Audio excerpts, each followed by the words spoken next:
स्वागत बच्चों।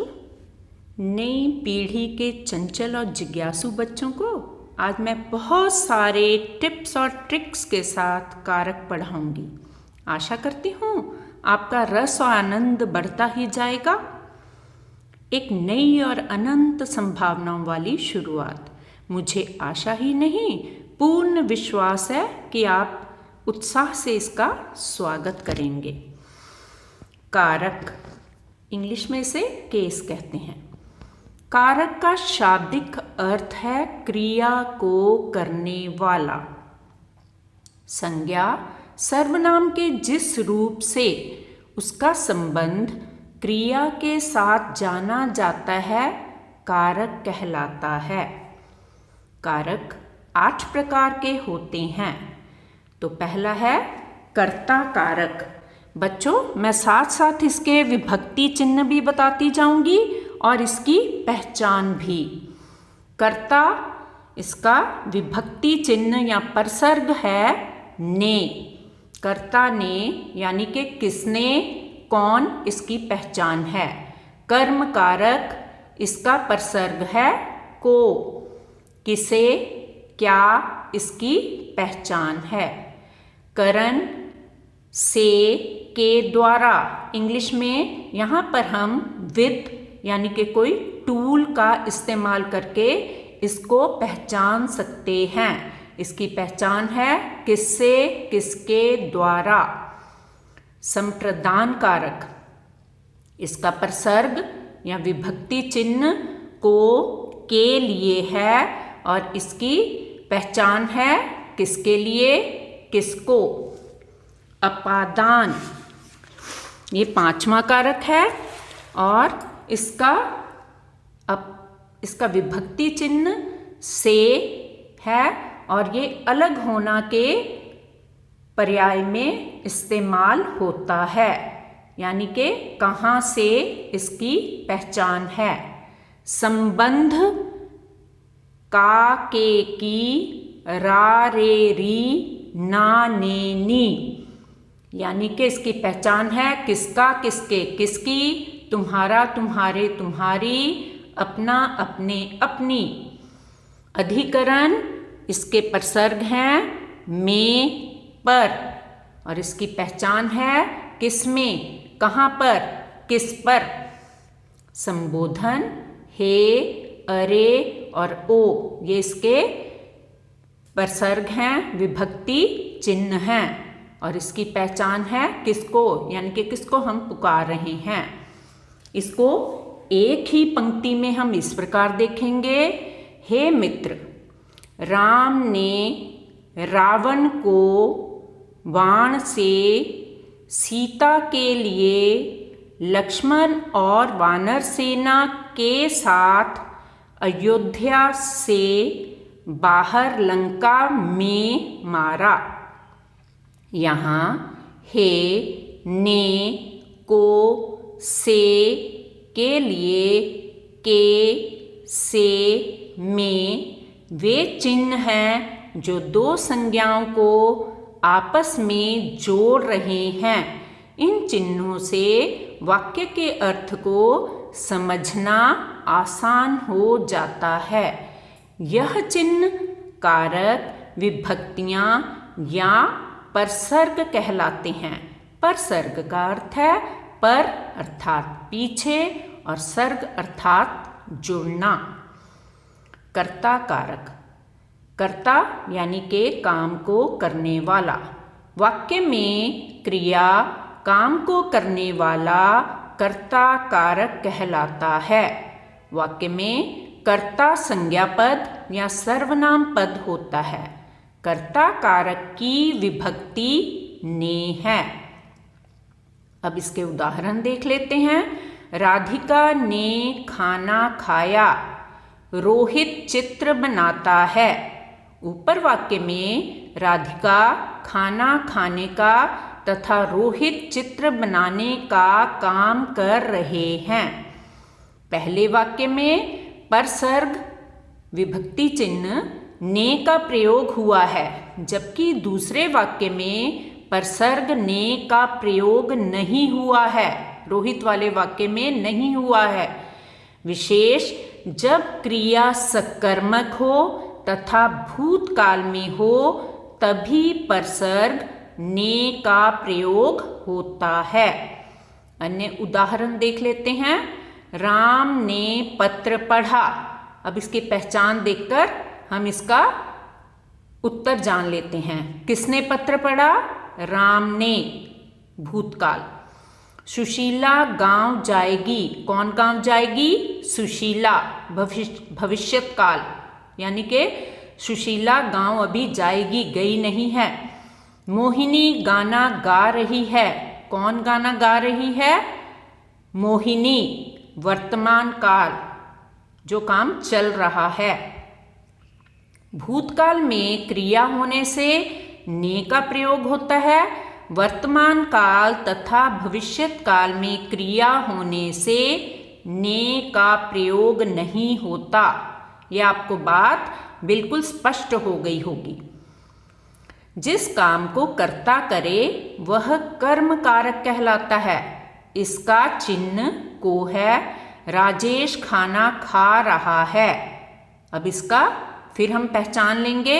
इसके साथ हम प्रश्न करेंगे। राजेश क्या खा रहा है? खाना, यानी कि भोजन। रीना लूडो खेल रही है। रीना क्या खेल रही है? लूडो। सुमन ने पुस्तक पढ़ी। पुस्तक निर्जीव कर्म है, इसलिए इसके साथ को चिन्ह का प्रयोग नहीं होगा। वह कल जयपुर जाएगी। प्रश्न, कहाँ जाएगी? उत्तर, जयपुर जाएगी। क्रिया का फल जयपुर कर्म पर पड़ा है। क्या, किसको, कहाँ लगाकर प्रश्न करने पर कर्म का पता चलता है। इसका विभक्ति चिन्ह या परसर्ग है को। वाक्य में यदि दो कर्म होते हैं तो उनमें से सजीव के साथ को चिन्ह का प्रयोग होगा, निर्जीव के साथ को चिन्ह का प्रयोग नहीं होगा। आइए तीसरा कारक देखें, करण कारक। करण का अर्थ है साधन, कर्ता, काम करने वाला, जिसकी सहायता से क्रिया करता है उसे करण कारक कहते हैं। इसका परसर्ग या विभक्ति चिन्ह से है। रोहित गेंद से खेल रहा है। किससे खेल रहा है? गेंद से।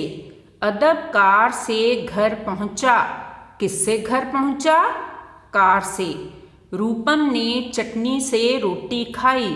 किससे रोटी खाई? चटनी से। तीली से दीपक जलाओ। किससे जलाओ? तीली से। लेखनी से लिखो। किससे लिखो? लेखनी से। तो बच्चों, इनमें पांचों में हमें कोई ना कोई साधन मिलता है, a tool with which we work. अगला हम कारक देख लेते हैं, संप्रदान कारक। कर्ता जिसके लिए कार्य करता है या जिसको कुछ दिया जाए वह संप्रदान कारक कहलाता है। इसका परसर्ग यानी कि विभक्ति चिन्ह के लिए तथा को है। संप्रदान में दान या उपकार का भाव मुख्य होता है, अतः के लिए की जगह को चिन्ह ना होने पर यदि दान का भाव है तो संप्रदान कारक होगा। इसके अतिरिक्त के हेतु और के निमित्त आदि के योग से भी संप्रदान कारक माना जाता है। किसी के हेतु हम कोई काम करते हैं या किसी के निमित्त हम कोई काम करते हैं तो वहाँ पर भी संप्रदान कारक माना जाता है। इसकी पहचान के लिए वाक्य के साथ किसको, किसके लिए, किस हेतु लगाकर प्रश्न करते हैं। यदि उत्तर मिलता है तो वह संप्रदान कारक होता है। उदाहरण देख लेते हैं। रूपम ने अदब के लिए उपहार खरीदा। किसके लिए उपहार खरीदा है? अदब के लिए। गरीबों को वस्त्र दे दो। किसको वस्त्र दे दो? गरीबों को। राकेश भाई के लिए पुस्तक लाया। किसके लिए पुस्तक लाया? भाई के लिए। तो यहाँ पर प्रश्न करने पर हमें उनके उत्तर मिले, अतः यहाँ पर संप्रदान कारक है। आइए अगला कारक देखते हैं, पांचवा अपादान कारक। वाक्य में संज्ञा या सर्वनाम के जिस रूप से पृथक होने या तुलना करने का भाव हो उसे अपादान कारक कहते हैं। अपादान कारक की विभक्ति से है।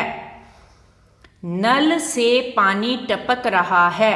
टपकना यानी कि पानी का नल से अलग होना। हिमालय से गंगा निकलती है। उद्गम स्थल यानी कि हिमालय से गंगा का पानी निकलकर अलग होता है। विशेष। इसके अतिरिक्त जिन शब्दों से सीखने, घृणा, तुलना, भय यानी कि डर, शर्माने यानी कि लज्जा, दूरी, उद्गम आदि का भाव हो वहां भी अपादान कारक होता है। इसके कुछ उदाहरण देख लेते हैं। मैं गंदगी से घृणा करता हूं। यहाँ पर घृणा का भाव है। चूहा बिल्ली से डरता है। डर का भाव है। मुझे ऊंचाई से डर लगता है। डर का भाव है। अदब राहुल से शांत है। तुलना का भाव है। मैं गुरुजी से पढ़ता हूँ। सीखने का भाव है। बहू ससुर से घूंघट करती है। लज्जा का भाव है या शर्माने का भाव है। यमुना यमुनोत्री से निकलती है। उद्गम स्थल निकलने का स्थान है। स्कूल घर से 2 किलोमीटर दूर है। दूरी का भाव है। किसी से ईर्ष्या ना करो, ईर्ष्या का भाव है। अतः यहाँ पर सब में अपादान कारक होता है। पहचान क्रिया के साथ किससे और कहाँ से लगाकर प्रश्न करो। यदि उत्तर मिले तो अपादान कारक है। मेज से गिलास गिर गया। गिलास कहाँ से गिरा? उत्तर है मेज से। पेड़ से पत्ते गिरते हैं। पत्ते कहाँ से गिरते हैं?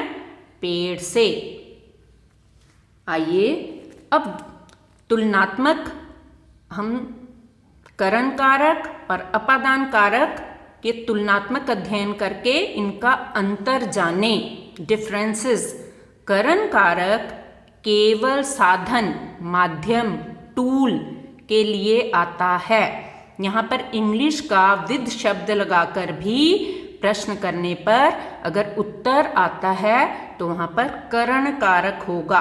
अपादान सीखने, तुलना, दूरी, डर, घृणा, ईर्ष्या, लज्जा, उद्गम दोनों का कारक चिन्ह से ही है। करण बच्चे गेंद से खेलते हैं। गेंद माध्यम है। विद इंग्लिश का वर्ड यूज करेंगे। The children play with ball. Tool यहाँ पे साधन होता है। अपादान हाथ से गेंद छूट गई। गेंद से हाथ से गेंद का छूट जाना, सेपरेशन, अलगाव का भाव होता है। करण और अपादान का यही अंतर है। संबंध कारक काके की, रा रे री, ना ने नी। संज्ञा या सर्वनाम शब्द के जिस रूप से उसका वाक्य के में अन्य संज्ञा या सर्वनाम शब्दों से संबंध पता चले उसे संबंध कारक कहते हैं। इसके विभक्ति चिन्ह है काके की, रारेरी, नानेनी। सोहन का कॉलेज पास ही है। किसका कॉलेज? सोहन का। मेरा दोस्त लुधियाना में रहता है। किसका दोस्त? मेरा। अन्य उदाहरण देख लेते हैं। शहर की सड़कें बहुत चौड़ी हैं। कहाँ की सड़कें चौड़ी हैं? शहर की। तुम्हारा घर बहुत सुंदर है। किसका घर सुंदर है? तुम्हारा। रंजीत की बहन कल यहाँ आई थी। किसकी बहन आई थी? रंजीत की। राजेश के पिताजी डॉक्टर हैं। किसके पिताजी डॉक्टर हैं? राजेश के। गंगा का पानी स्वास्थ्यवर्धक है। किसका पानी स्वास्थ्यवर्धक है? गंगा का। कहाँ की? शहर की। किसका? तुम्हारा। किसकी? रंजीत की। किसके? राजेश के। किसका? गंगा का। इनका आपस में संबंध स्पष्ट हो गया है, अतएव संबंध कारक है। अधिकरण कारक में पर क्रिया के होने के स्थान को अथवा आधार को अधिकरण कारक कहते हैं। इसके प्रसर्ग में तथा पर हैं। गिलास में जूस बचा है। जूस कहाँ बचा है? गिलास में। गैस पर खाना पक रहा है। खाना कहाँ पक रहा है? गैस पर। सांप बिल में जा रहा है। सांप कहाँ जा रहा है? बिल में। घर की छत पर मोर बैठा है। मोर कहाँ बैठा है? छत पर। कुछ और उदाहरण देख लेते हैं। कार में कौन है? दीवार पर चिड़िया बैठी है। दरवाजे पर कोई आया है। दीक्षा घर में नहीं है। कार में, दीवार पर, दरवाजे पर, घर में क्रियाओं के लिए आधार का कार्य कर रहे हैं, अतएव यहाँ पर अधिकरण कारक है। आइए 8वां कारक देखें। संबोधन कारक। हे, अरे, ओ इसके विभक्ति चिन्ह हैं या प्रसर्ग हैं। संज्ञा या सर्वनाम के जिस रूप से बुलाने, पुकारने या सचेत करने का भाव हो उसे संबोधन कारक कहते हैं। उदाहरण, अरे भाई मेरी बात तो सुनो। हे ईश्वर मेरा मार्गदर्शन करो। अरे दिनेश तुम कब आए? इन वाक्यों में क्रमशः भाई, ईश्वर, दिनेश को संबोधित किया गया है। विशेष संबोधन कारक में संज्ञा शब्दों के बाद संबोधन चिन्ह लगाया जाता है। कर्म कारक और संप्रदान कारक में अंतर जान लेते हैं। कर्म कारक तथा संप्रदान कारक दोनों में को प्रसर्ग लगता है, परंतु कर्म कारक में क्रिया का फल कर्म पर पड़ता है, जबकि संप्रदान कारक में देने का भाव होता है। जैसे भिखारी को दान दो, देने का भाव होता है। वरुण को जानवर अच्छे लगते हैं। कर्म कारक क्रिया का प्रभाव। वरुण को पानी दो, संप्रदान कारक देने का भाव। करण कारक तथा अपादान कारक में अंतर। दोनों में से प्रसर्ग का प्रयोग किया जाता है। करण कारक में से साधन, टूल के रूप में प्रयोग किया जाता है, जबकि अपादान कारक में से अलग होने, तुलना, ईर्ष्या, उद्गम यानी कि सेपरेशन आदि का भाव देता है। गीता ने पेंसिल से चित्र बनाया। करण कारक साधन के अर्थ में यानी कि पेंसिल, विद पेंसिल। पतझड़ में पेड़ों से पत्ते गिरते हैं। अपादान कारक अलग होने के अर्थ में यानी कि सेपरेशन दिखाई है पेड़ से पत्तों की। रिमेंबरिंग, तो कुछ हमारे केंद्र बिंदु जिन्हें हमें याद रखना है। कर्ता, सब्जेक्ट, क्रिया को करने वाला। ने, शून्य प्रसर्ग को। कर्म, ऑब्जेक्टिव केस, जिस पर क्रिया का फल पड़े, को प्रसर्ग। करण, इंस्ट्रूमेंटल केस, क्रिया करने का साधन, से, द्वारा, के द्वारा। संप्रदान, डेटिव केस, जिसके लिए क्रिया की जाए, के लिए को। अपादान एब्लेटिव केस, जिससे अलगाव हो, भय, तुलना, सीखना, डर, घृणा, लज्जा, दूरी। उद्गम अधिकरण लोकेटिव केस, क्रिया का आधार में, पर, प्रसर्ग चिन्ह है। संबंध जेनेटिव केस, वाक्य के अन्य पद से संबंध दर्शाने वाला, काके की, रारे री, नाने नी। संबोधन वोकेटिव केस, कर्ता के लिए विशेष संबोधन रूप। अब इसको देख लेते हैं एक बार। भारतीय सेना ने देश की रक्षा के लिए वीरता से लड़ते हुए कारगिल क्षेत्र में पाकिस्तानी घुसपैठियों को सीमा से परे खदेड़ दिया। संज्ञा या सर्वनाम शब्दों का क्रिया के साथ कुछ ना कुछ संबंध होता है। ऊपर दिए वाक्य में खदेड़ दिया क्रिया भारतीय सेना द्वारा की जा रही है। क्रिया का फल पाकिस्तानी घुसपैठियों पर पड़ रहा है। इस प्रकार वीरता साधन के रूप में कारगिल क्षेत्र क्रिया के आधार के रूप में क्रिया से संबद्ध हैं। आइए दोबारा समझें। कहाँ कारगिल क्षेत्र में खदेड़ दिया? किसने? भारत की सेना ने खदेड़ दिया। किस लिए? देश की रक्षा के लिए खदेड़ दिया। किसे? घुसपैठियों को खदेड़ दिया। कहाँ से? सीमा से परे खदेड़ दिया। कैसे? वीरता से खदेड़ दिया। कारक चिन्हों प्रसर्ग के बिना वाक्य निरर्थक और अस्पष्ट होते हैं। Thanks for watching the video. Like, share and subscribe. धन्यवाद।